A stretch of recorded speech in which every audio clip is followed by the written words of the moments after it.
Muy buenas tardes, gracias por pasar por este lugar donde vamos a hablar, vamos a conocer a una persona a la que me apetece mucho entrevistar, con la que me apetece mucho hablar, sobre todo porque llevo unos días enganchado a su novela.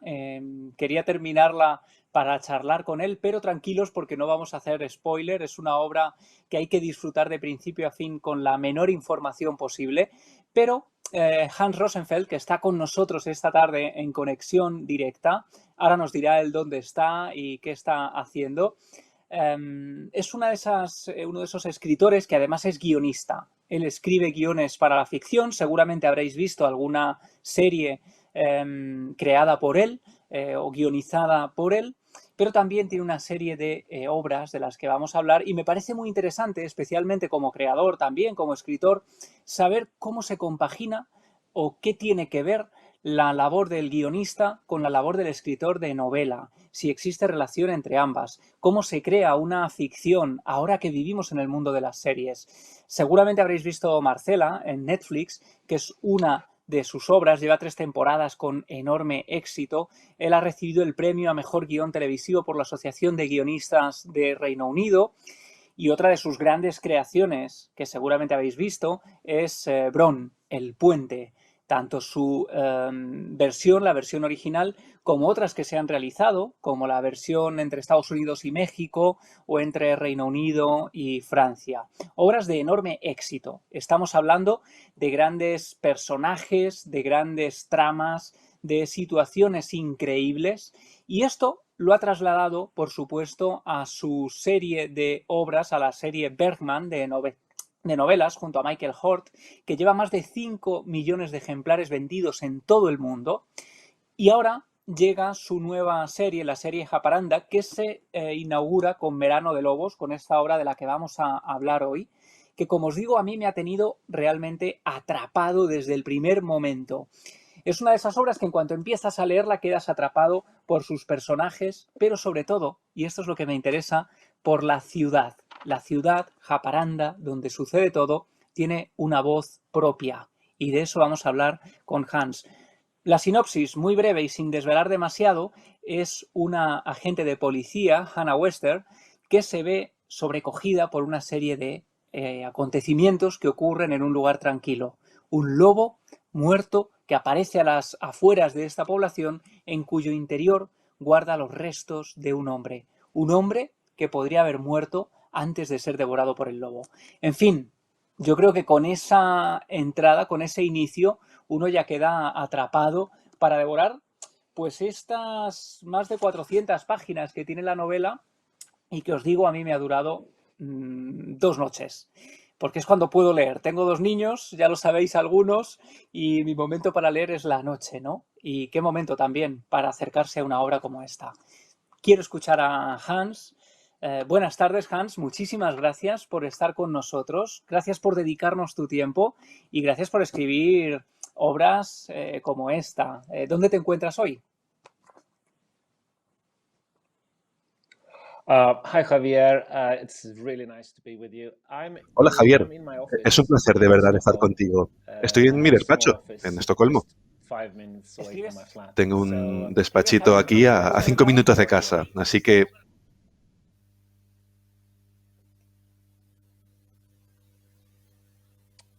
no, I usually write in my office, but I usually no, like you yo read at suelo escribir en nights. mi I'm despacho, usually working at nights, pero al so igual I'm que usually tú, here que at lees por la nights. So noche, this is pues yo escribo it's a por la bit early noche, for me this así que suelo morning. estar aquí por las But noches. no, I Ahora write es un here poquito or temprano para mí, occasionally pero bueno, I move escribo out to aquí, my como summer digo, house and write there. y si no, lo hago en mi residencia de verano. En la portada del libro vemos ya serie Jacaranda. Deducimos entonces, ¿no?, que se trata del inicio de toda una saga. Ahora hablaremos de todo el arco y de qué tienes pensado, si es que ya lo tienes planteado. Pero me ha fascinado del libro, y yo creo que al lector le gustará, descubrir un lugar como Aparanda, ¿no? Es un sitio aparentemente tranquilo, una población pequeña donde nunca pasa nada, y un sitio que existe realmente en la frontera entre Suecia y Finlandia. Yo, interesado por lo que describes en el libro, por el relato que haces, he buscado fotografías, he buscado información y me ha encantado, ¿no? Me ha parecido una población que me encantaría visitar, nunca habría sabido nada de ella si no es por esta novela, pero cuéntame, ¿por qué decides elegir ese lugar y cómo te inspira a la hora de escribir la novela y a la hora incluso de darle voz? Porque hay capítulos en los que es la propia población la que habla.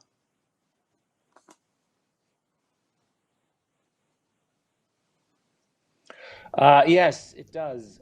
Sí, I es así. chose Yo Haparanda elegí because, Japaranda, for a couple of bueno, pues por un reasons. par de First of all, razones. La when I primera write together es with que my cuando colleague escribo con mi Michael, compañero, con we Michael, move around in recorremos Sweden. We toda don't live at the Suecia. same Nunca volvemos a la misma place. ciudad dos veces. So I thought if Así I'm que going to do pensé a que si series iba a on hacer my una own, serie de novelas I yo want solo, to place it que somewhere. quería ubicarla en un sitio en And concreto. I've been to Yo Haparanda a había ido couple a of years Japaranda hace ago un par de and años remembered y it. recordaba la ciudad con So I cariño. really like this place. It's Pensé, like me gusta it este was the sitio. center Es of the como si hubiera world sido for el a centro while. del It's mundo en un momento slowly dado, kind of pero poco a declining into poco ha ido smaller entrando en city. There's declive only para acabar siendo una 9,000 ciudad pequeña. Solo inhabitants, tiene 9.000 habitantes. very close to Está muy cerca de nature, la very close to naturaleza, the de la Finnish frontera con border, actually Finlandia. on the Finnish Bueno, de hecho border. está en la frontera con So I Finlandia. thought it would be fun to Así que take pensé this que kind estaría of muy bien coger sleepy este tipo small de pequeña town and ciudad then tranquila put some really, really y international hacer que elements to it, ocurriera ahí which they un are not crimen prepared internacional, for. algo para lo que la ciudad no está And preparada then en you have the absoluto. surroundings. Luego And están los I had the idea alrededores de la about the ciudad y tuve la wolves idea de los pretty lobos. early Eso on, fue and muy I al thought, yeah, principio why not de put that todo el on? proceso y pensé, So sí, Haparanda podemos poner did. ahí el lobo. Y bueno, aparentemente es así.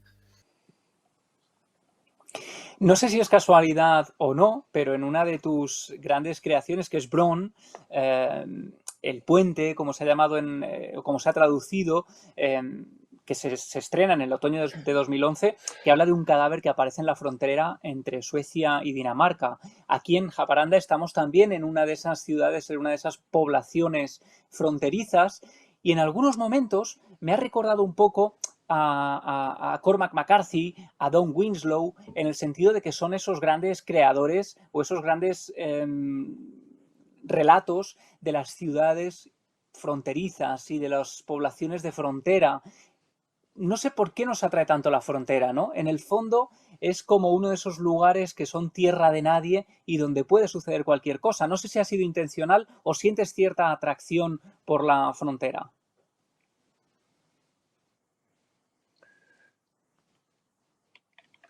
I think the fact that Haparanda is Creo placed que el on the hecho de que border Japaranda esté en la was frontera a little bit of kind of luck fue or un bad poco de luck suerte comparing to the o de bridge, mala because it suerte si looks lo like I'm comparamos con el always puente, ¿no? seeking Porque out parece que border siempre estoy towns. buscando ciudades But fronterizas.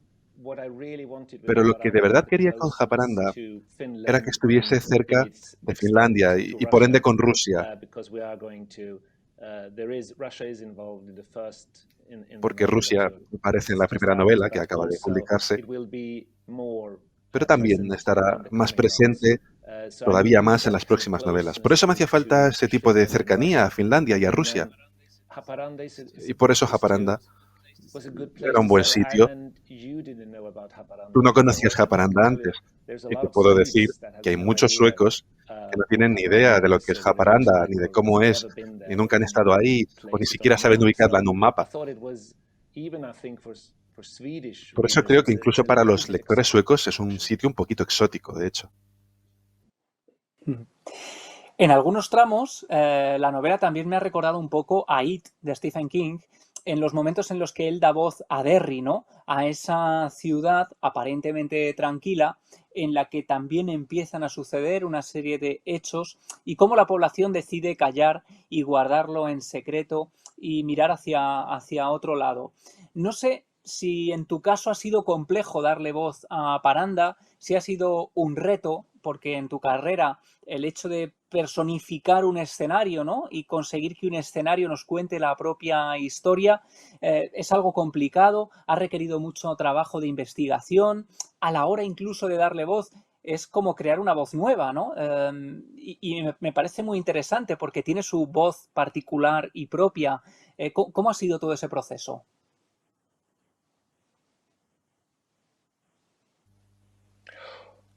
The idea of doing it La idea de hacerlo, de hecho, vino... A ver, yo robé la idea, digamos. Yo era un gran fan de las novelas de Ed McVeigh sobre el Distrito 87 cuando era pequeño, y en algunas de sus novelas él deja que su ciudad, la ficción, Isola, deja que Isola tenga voz en algunos de ellos. Vaya. Y pensé que eso estaría muy bien. Así que, digamos, te robé la idea. Y luego sí, investigué mucho sobre Jacaranda.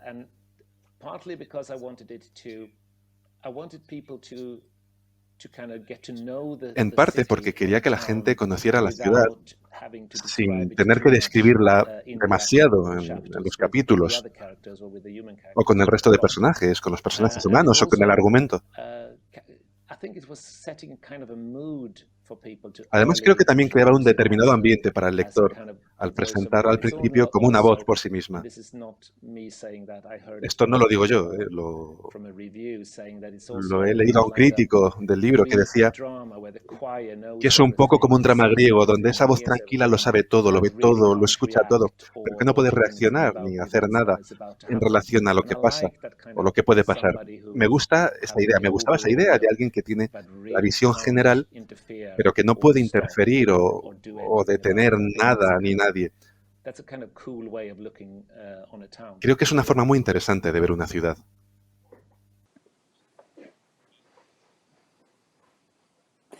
Me ha parecido muy interesante ver cómo, por ejemplo, fue una gran, una zona muy importante, ¿no? Y que tuvo su valor, su importancia, pero con el paso del tiempo va casi condenada a la decadencia y ella va viendo cómo intenta sobrevivir, ¿no? Van a construir un IKEA, por ejemplo, y eso hace generarle cierta esperanza porque puede implicar más puestos de trabajo. En el fondo también es la cruda realidad de muchas poblaciones que están siendo abandonadas. En España, por ejemplo, tenemos lo que algunos han denominado la España vaciada, lugares que están siendo abandonados porque el progreso que hoy conocemos no llega.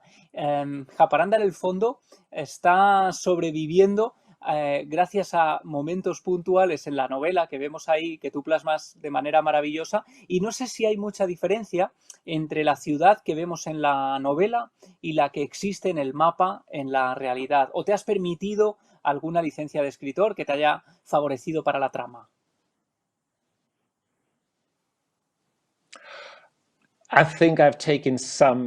Yo diría que me he tomado algunas licencias dramáticas, es decir, he cambiado lugares y nombres, cosas así. Además, solo he estado en Jacaranda unas 2 semanas en total, cuando estaba escribiendo. Y no llegas a conocer el alma de la ciudad, de cualquier ciudad, en solo 2 semanas. Es más bien la manera en la que yo interpreto Jacaranda. No estoy diciendo que voy a ser yo el que describa Jacaranda a todo el mundo. Es mi interpretación. Pero creo que están bastante contentos con esa descripción. Me han llegado comentarios de gente que vive en Jacaranda y parece que les ha gustado la forma de describir esta ciudad pequeña o pueblo grande.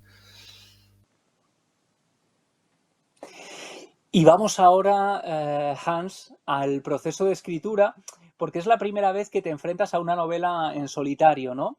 Habías hecho toda la saga Bergman, que todavía no ha terminado, con Michael Hort, y no sé cómo es el proceso de escribir una novela a 2 manos, si has echado de menos a tu compañero, si le has pedido ayuda en algún momento o si te has maldecido por decidir escribir en soledad esta obra. O sea, ¿ha sido más complicado de lo que esperabas?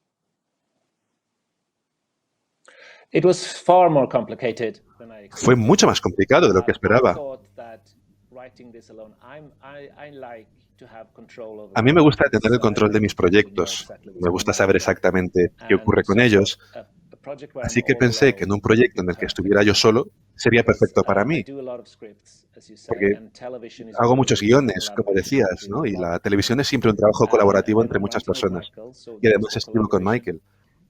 Así que siempre existe esa colaboración. Así que esta vez, en muchos años, era la primera vez en que hacía algo totalmente solo. Y ha sido mucho más difícil de lo que pensaba. En realidad, al final me he acostumbrado a tener a alguien que conoce la historia también como yo, alguien a quien puedo llamar y decir, mira, esto no funciona, ¿ahora qué hacemos? ¿Cambiamos esto? ¿Qué pasa si hacemos esto en lugar de esto otro? Alguien que conoce el material tan bien como yo, que me puede responder y dar nuevas ideas. Aquí no tenía nadie conocía la historia aparte de mí mismo. Y cada problema, cada obstáculo que me encontraba, lo tenía que resolver yo solo. Y ha sido mucho más difícil de lo que pensaba. Tardé casi medio libro hasta que pensé, vale, ya lo tengo, esto ya va a ser un libro. Pero había previsto entre 6 y 8 meses para escribirlo y al final tardé 16. Así que eso ya da una idea de cómo fue. Es decir, imagino, Hans, que hay muchos proyectos que uno empieza y no llegan a ver el fin, ¿no? Que no llegan a culminar, que quedan en un cajón y no ven la luz, o quizá no es el momento y los guardas para más adelante. No sé si eso te ha ocurrido en alguna ocasión.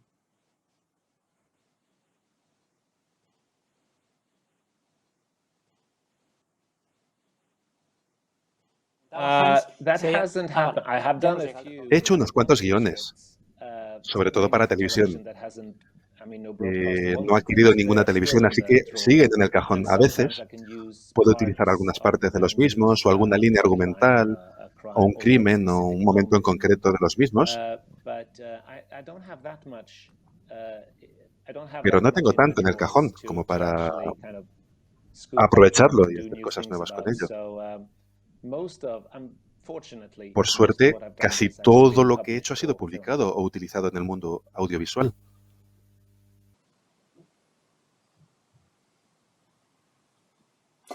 En esta obra, En Verano de Lobos, que recomendamos, ¿no?, a todo el lector que quiera dejarse entrar en una novela, ¿no? Esto es como abrir las páginas y meterte en un mundo fascinante donde constantemente están sucediendo cosas, donde todos los personajes tienen un trasfondo, una historia real. Yo no sé, Hans, cómo es tu manera de construir al personaje, si tienen toda una biografía detrás que tú no nos cuentas del todo en la novela. ¿Cómo es ese proceso de creación? Incluso, ¿quién te inspira a la hora de construir un personaje?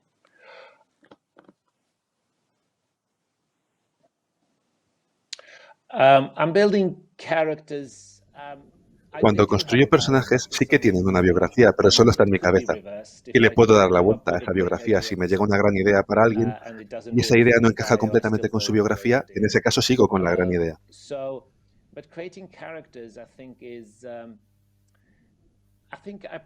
Yo dedico mucho trabajo a crear los personajes, posiblemente más que para crear el argumento, porque los personajes son los que van a hacer que la franquicia de tu libro crezca, que quieras volver a leer a esos personajes. Así que son muy importantes para mí.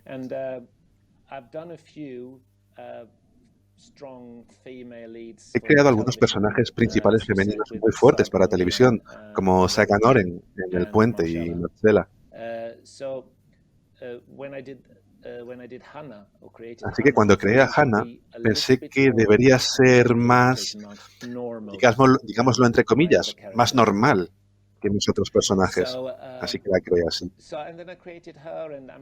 Es decir, es una mujer que tiene 50 y tantos años, como yo, como mi mujer, como muchos de nuestros amigos.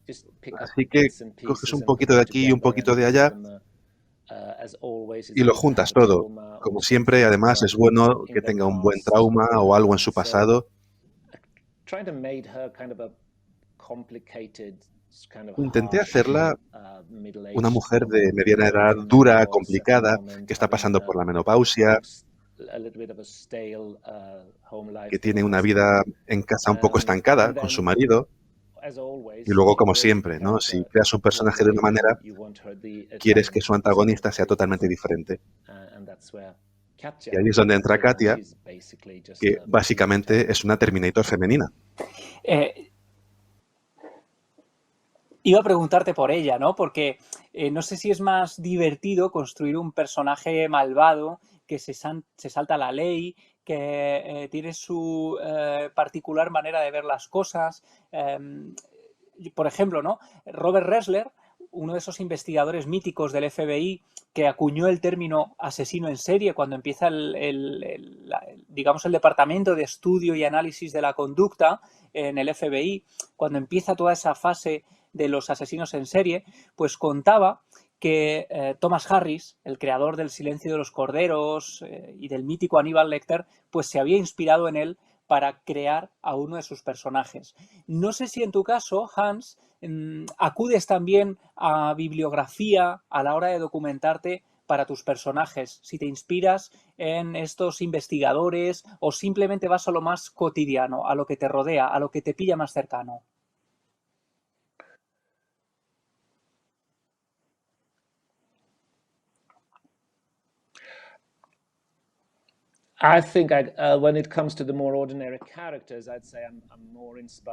Creo que cuando se trata de los personajes más normales, lo que me inspira son las personas que tengo a mi alrededor. Pero he de decir que me inspiran mucho también pues, las cosas que leo. Yo veo mucha televisión, mucho cine. Así que posiblemente me inspira más todo eso. Veo algo que está bien y pienso que lo puedo hacer yo. Y Katia, ella es, en fin, quería que ella fuera alguien que no tuviera nada que ver con nadie de Jacaranda, de esta pequeña ciudad tan tranquila. Y bueno, si hablamos de inspiración, creo que Fargo es una buena inspiración.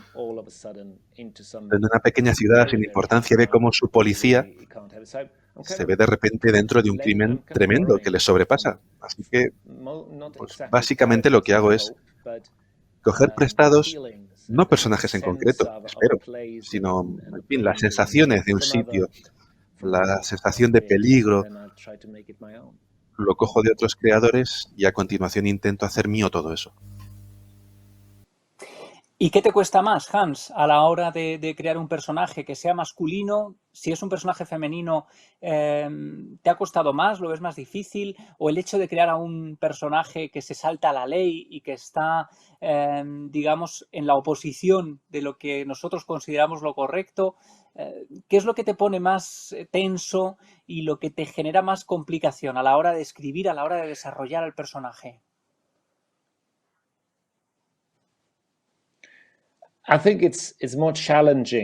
Creo que es más difícil crear personajes buenos que sean complejos. Porque con los malos siempre puedes, en fin, aunque Katia tiene una historia muy complicada y nos da pistas sobre ello, cosa que desarrollaremos más a lo largo de la saga, pero incluso con eso, siempre sabes que van a tener un valor de shock, ¿no? Con los asesinatos, con lo inteligentes que son, con el hecho de que les persiga la policía. Eso lo das por seguro. Pero con los personajes buenos, más normales, te los tienes que trabajar un poquito más. Tienen que ser más interesantes, más complejos. Porque, admitámoslo, un asesino profesional es un poquito más divertido. En tu cabeza es algo más divertido que una mujer de 55 años que va a ocuparse de un accidente de tráfico.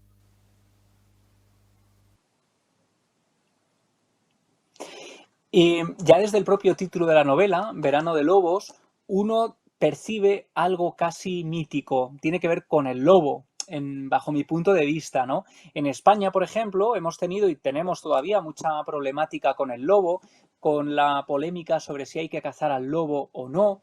Yo he hecho reportajes, por ejemplo, en busca del lobo muy cerca de Madrid, de la capital, donde hay poblaciones muy asustadas porque perciben al lobo cada vez más cerca. Siempre se han contado las historias de los lobos que se comen a los niños, incluso en los cuentos, ¿no? ¿Por qué el lobo tiene, crees tú, ese aura tan mágica, tan mítica y funciona tan bien en tu novela, ese hallazgo del lobo que abre literalmente digamos, el viaje de Hannah Wester hacia esa investigación que empieza con los restos de un hombre dentro de un lobo?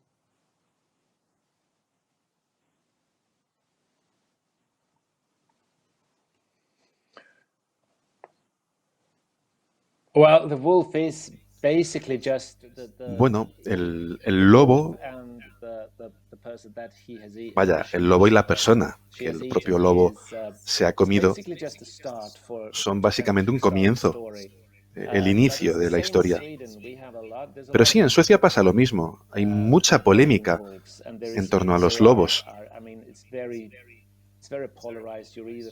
Está muy polarizado. O estás a favor o estás en contra.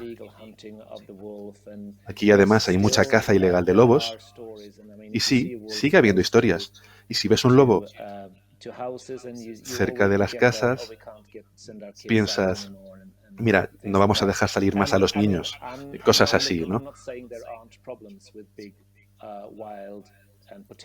A ver, no estoy diciendo que no haya problemas con animales grandes, salvajes y potencialmente peligrosos, pero en Suecia, al menos, ningún lobo ha matado a nadie en 200 años.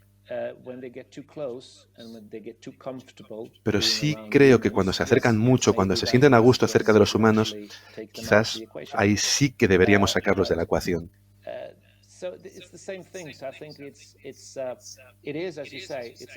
Pero sí, como tú decías, creo que es una criatura mítica. Y despierta muchos rumores, muchos sentimientos. El hecho de que digas que estás escribiendo sobre lobos. Pero simplemente creo que era una gran forma de comenzar.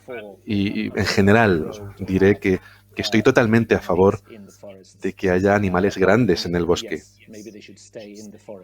Pero que sí, que mejor se queden en el bosque y que no se sientan demasiado a gusto cerca de los humanos. ¿Y cómo surge esa idea, Hans? Imagino, porque la idea de simplemente encontrar los restos de un hombre en el estómago de un lobo y darse cuenta de que quizá no ha muerto por el ataque del lobo, me parece un arranque ya espectacular, ¿no? Yo lo leo en la sinopsis de la novela y quiero leerla. ¿Esa idea es quizá el chispazo que da origen al resto de la obra? ¿Surge a través de una idea fundamental o esta idea surge después según vas desarrollando la trama?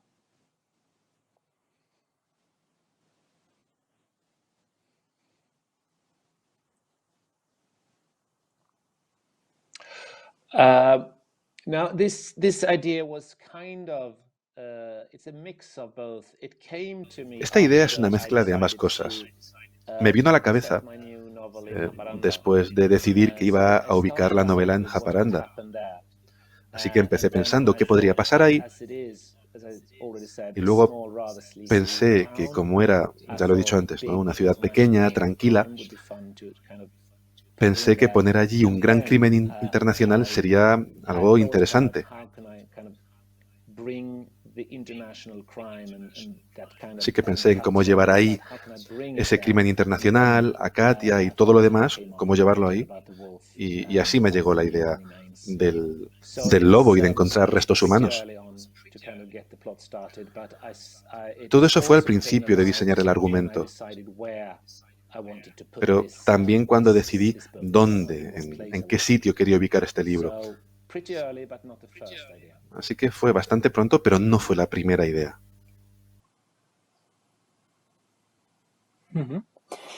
No sé si a ti te ocurre, Hans, yo en mi biblioteca muchas veces investigo sobre crímenes reales, en ocasiones, y el crimen tiene eso que nos atrapa y nos repele a partes iguales, quizá porque nos hace sentirnos cómodos, nos hace sentirnos afortunados por seguir vivos y por no haber tenido la mala fortuna de encontrarnos con uno de estos personajes diabólicos. Pero a veces me sucede que cuando leo demasiado o escribo demasiado sobre ese tema, te metes en temas un tanto oscuros y densos, acaban generándome pesadillas, sensaciones un poco desagradables, sobre todo cuando lo exploras a largo plazo. No sé si a ti te ocurre algo similar cuando creas tus obras o estás un poco anestesiado contra eso, ¿no? Si después de varios meses escribiendo o investigando sobre crímenes, sobre la mafia, sobre ajustes de cuentas, ¿eso pasa factura en la vida personal?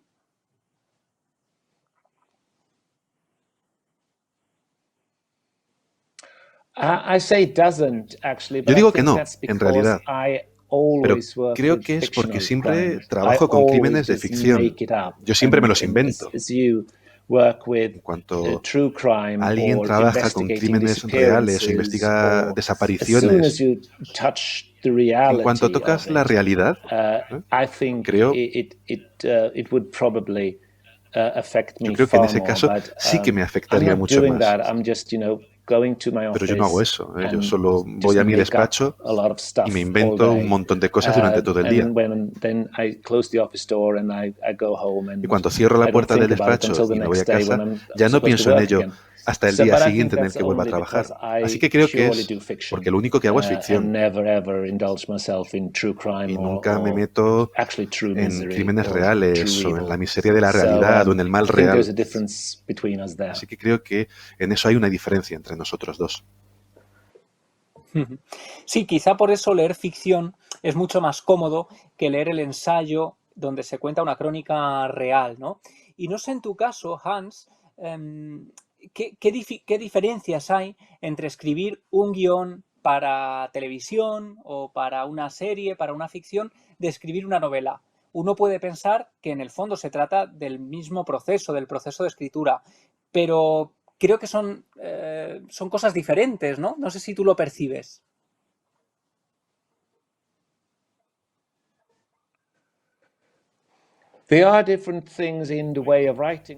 El proceso de escritura de ambas cosas tiene aspectos diferentes. Creo que como he trabajado durante tanto tiempo con la televisión y también el hecho de que Michael, con quien escribo, también viene de la televisión, nuestra forma de acercarnos a un libro o a una novela es prácticamente igual que para una serie de televisión. Planeamos toda la trama con todo lo que queremos hacer antes de empezar a escribir. Así sabemos hacia dónde vamos, sabemos el ritmo que queremos, sabemos cuándo aparecerá el cadáver y cosas así. Así que diría que el trabajo antes de ponerte a escribir es prácticamente el mismo.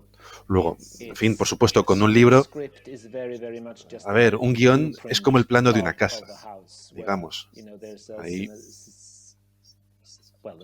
tenemos el director de fotografía, aunque sea difícil de pronunciar en inglés.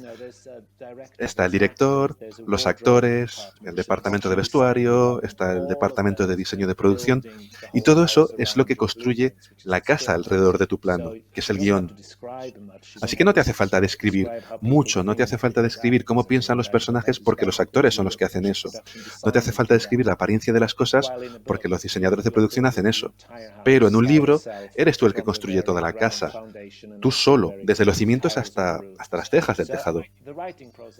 El proceso de escritura es diferente y las cosas que necesitas en un libro son diferentes. Pero todo lo que es crear la historia, el universo, el mundo que quieres mostrar a la gente y los personajes que viven en ese mundo, todo eso es bastante parecido, al menos para mí. Ese es el valor que a mí me gustaría recalcar de tu trabajo, Hans. Eres bueno escribiendo guiones, atrapa el argumento de estas series que has escrito de manera maravillosa, pero es que también eres bueno escribiendo novelas, ¿no? En el fondo, sí que va un poco de la mano el resultado de tus trabajos, ¿no? Da igual si en la serie o en el libro, en el fondo eres capaz de generar sensaciones, que es lo que busca el lector, y eres capaz en la novela de casi hacer que al abrir las tapas del libro se proyecte la imagen de lo que tú quieres contar, ¿no? Quizá en eso te ha ayudado mucho el trabajo de guionista. Tú ves las imágenes en tu cabeza y las trasladas al lector. Pero no sé, en tu caso como creador, ¿cómo es más fácil quedar, digamos, contento o quedar satisfecho con el trabajo? Es decir, ¿es más fiel a lo que tú te imaginas en la cabeza, lo que tú puedes ver en una serie o lo que redactas en un libro?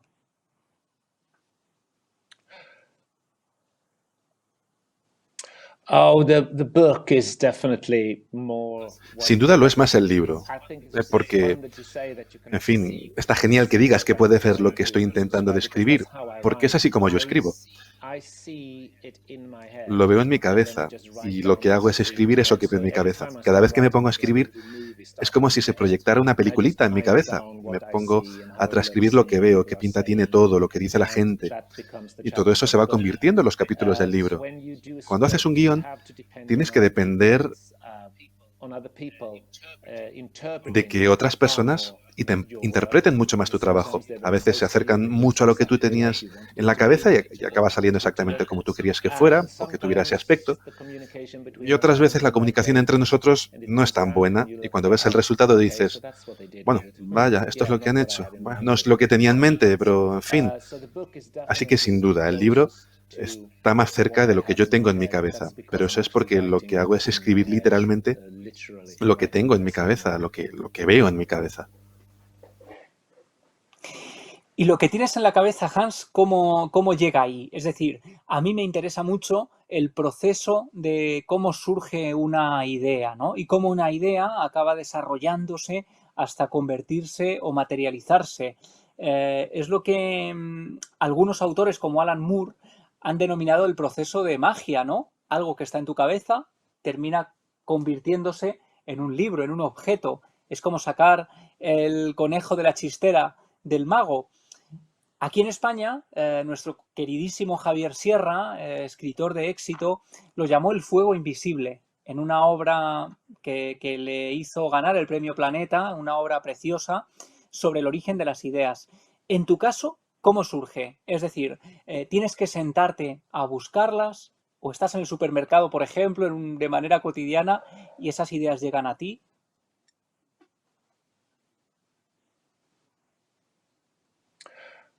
Yeah, luckily for me, ideas have never been a problem for me to get. Sí, por suerte las ideas nunca han sido un problema para mí. Más bien, tengo una posición muy afortunada que es intentar ordenar las ideas en función de las que puedo usar y de las que no merece la pena seguir utilizando. Normalmente mis ideas vienen en plan, no estaría bien si... pienso, bueno, no estaría bien si... Y luego, por ejemplo, pues eso, no estaría bien si encontraran unos restos humanos dentro de un lobo en el norte de Suecia y que eso estuviera relacionado con esto, con aquello y que se pueda desarrollar la historia desde ahí. Así que diría que, bueno, también es lo que he estado haciendo durante 30 años. Mi mente está entrenada para hacer esto.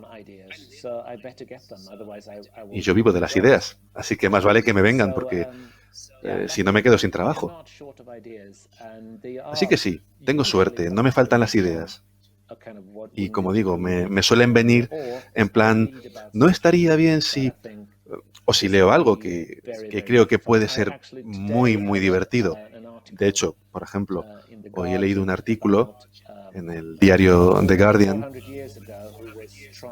sobre una mujer de hace 400 años que fue juzgada por brujería, porque decían que había causado una tormenta que costó la vida a 160 personas en el Mar del Norte. Era una mujer noruega.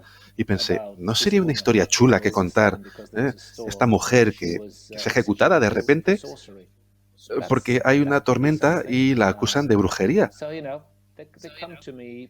Así que, bueno, pues las ideas me vienen un poco de cualquier sitio, básicamente.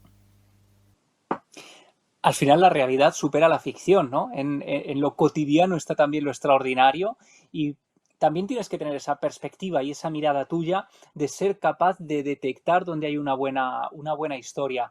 No sé si en tu caso, en ocasiones la mente te pone en problemas o encuentras trabas, porque cuando uno quiere ser minucioso, escribiendo una novela policíaca, no sé si tiene que documentarse sobre el método policial, sobre cómo se investiga un crimen. No sé si a ti te ha sucedido, que en algún momento te has encontrado en la encrucijada y has tenido que acudir a algún experto para consultarle qué es lo que haría él.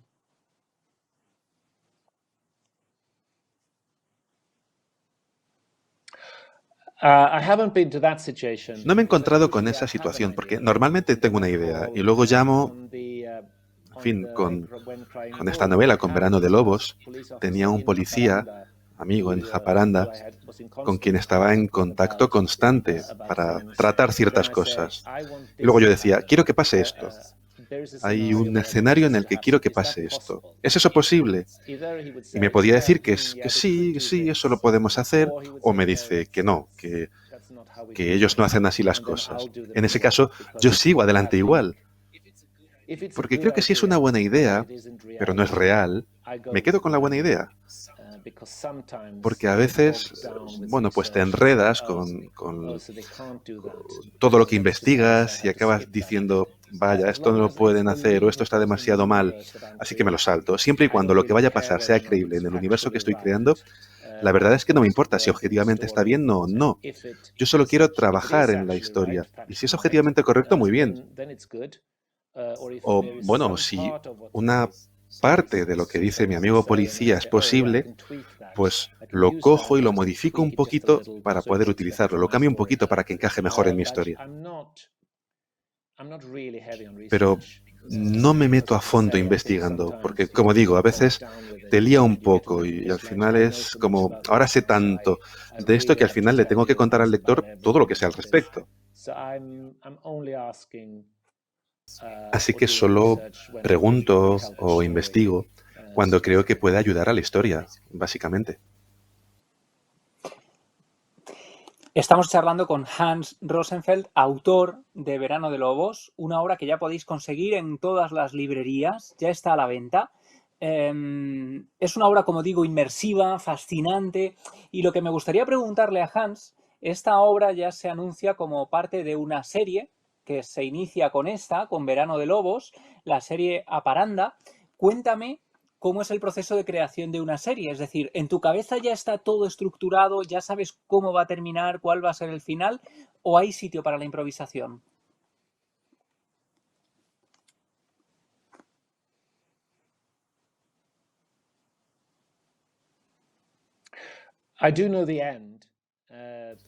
Sé cuál es el final. Bueno, casi sé cuál es el final. Pero hay mucho margen entre medias. Es decir, sé exactamente de qué va a tratar el segundo libro, sé cómo va a terminar la saga,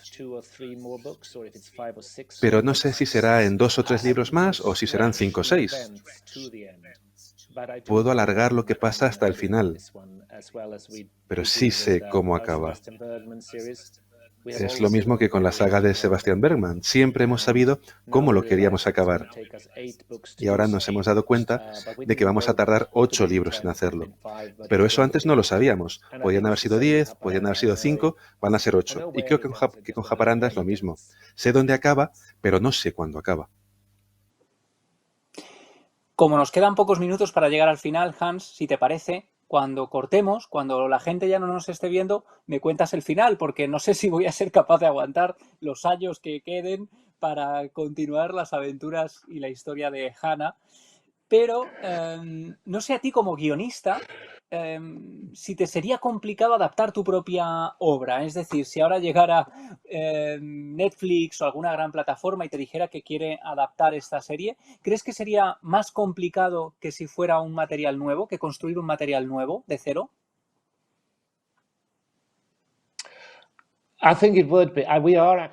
Bueno, de hecho, lo estamos adaptando a una serie de televisión ahora mismo. Yo estoy escribiendo el guión para esa adaptación.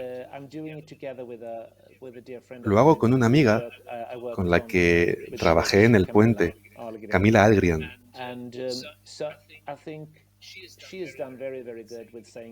Creo que ha hecho un gran trabajo diciendo, esto no nos hace falta, podemos cortar este personaje, aquí podemos cambiar lo que pasa, esto lo podemos llevar un poquito más adelante, con este podemos esperar. Es muy bueno, dando una mirada fresca al libro y a los personajes y a lo que necesitamos y lo que realmente no es necesario en una serie de televisión. Pero como digo, lo estamos haciendo. Se va a empezar a rodar en junio del año que viene y la serie tendrá 6 episodios. ¡Qué bueno! Pues ahí tenemos una noticia fantástica.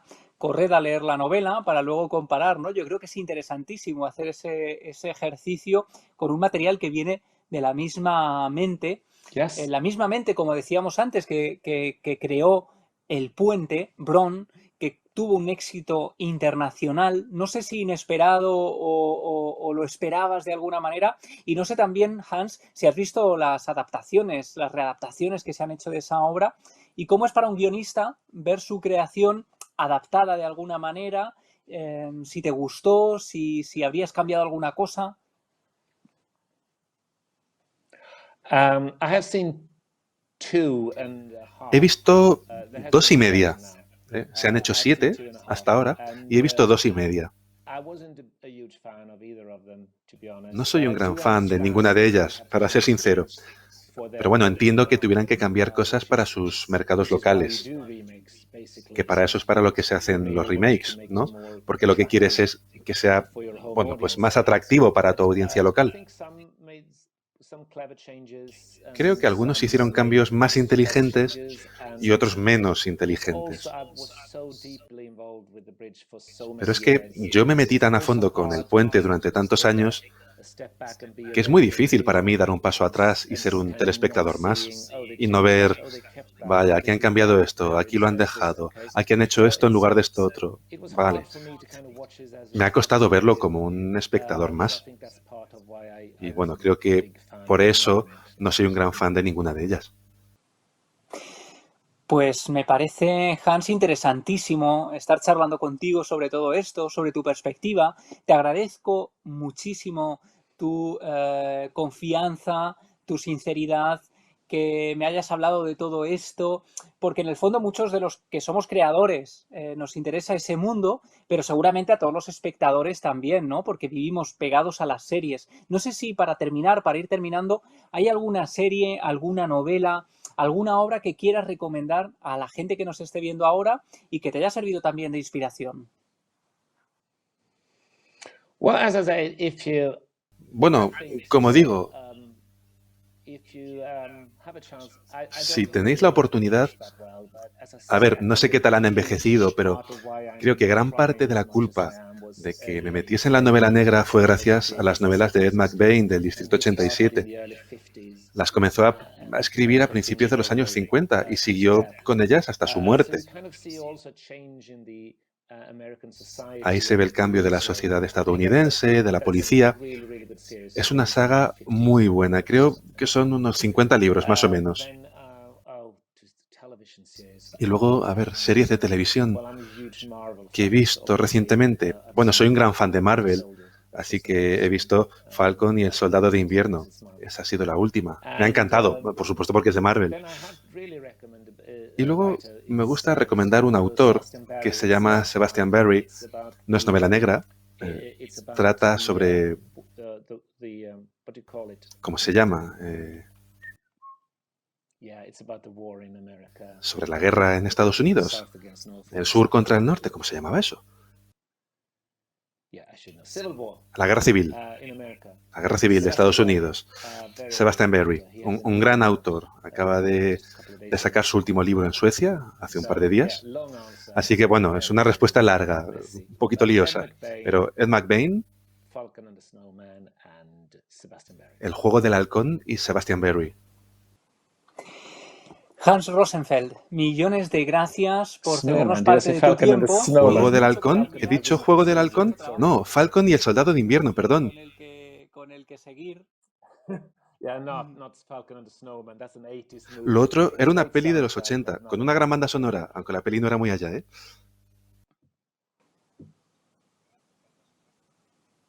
Bueno, es todo el material que uno lleva en la cabeza, ¿no? Y que en el fondo sirve también para construir estas grandes historias que tú nos regalas.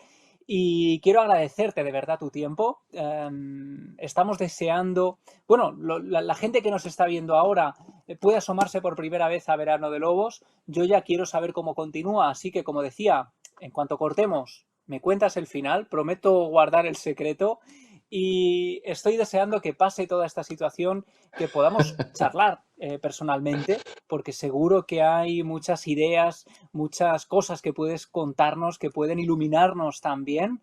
Y quiero agradecerte de verdad que sigas trabajando y que nos sigas regalando estas historias que hacen que, bueno, la vida y lo cotidiano pues también tenga un valor especial.